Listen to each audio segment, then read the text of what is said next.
This is Shayna with NextGenWeb, and I'm here with Professor Christopher Yu at the Free State Foundation Winter Policy Summit. We just finished up a panel on net neutrality, and I want to thank you for adding a new perspective to the dialogue. What are you hearing from the engineering community? What do you see? Engineers had a conference in Sweden, I guess last summer, where they were first introduced to the network neutrality debate. And then a very respected engineer named Mark Hanley stood up, heaved a big sigh and said, you know, we the engineering community have let the policy community down.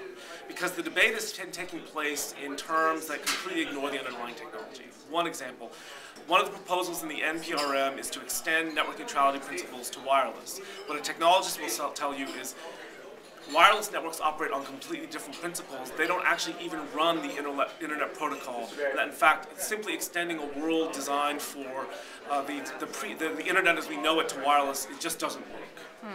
That's interesting. And what about impacts on investment? Impacts on investment are critical. One of the problems is, the example I gave in the talk is there's a wonderful new small ISP in Britain called PlusNet.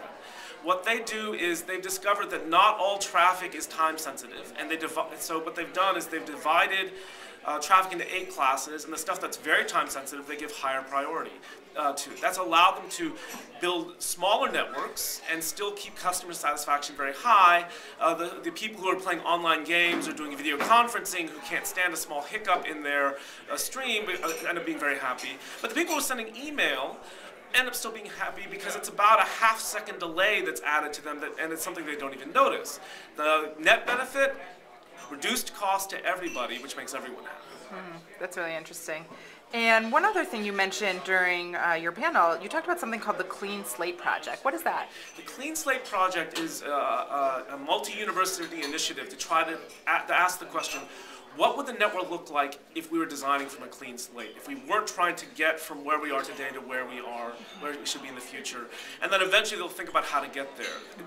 Initiatives like this are motivated by the recognition that we're having trouble getting from the current internet to the internet that a lot of people think we need in the future. And that we're kind of maybe stuck, and there's certain obstacles. And so this is a part of an idea to get out of that world. So what's a good example? Right now, everything passes through routers as they go through the internet. And it's a technical idea, but they're all sources of delay.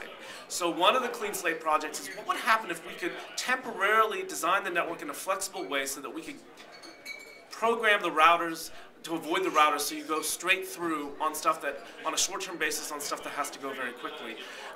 Right now, the current architecture of the internet won't support that. Initiatives like Clean Slate ask, should we redesign the network so that it's more flexible and can accommodate those kinds of solutions? Right, fascinating outside-the-box thinking. All right, well, thank you so much, Professor Yu.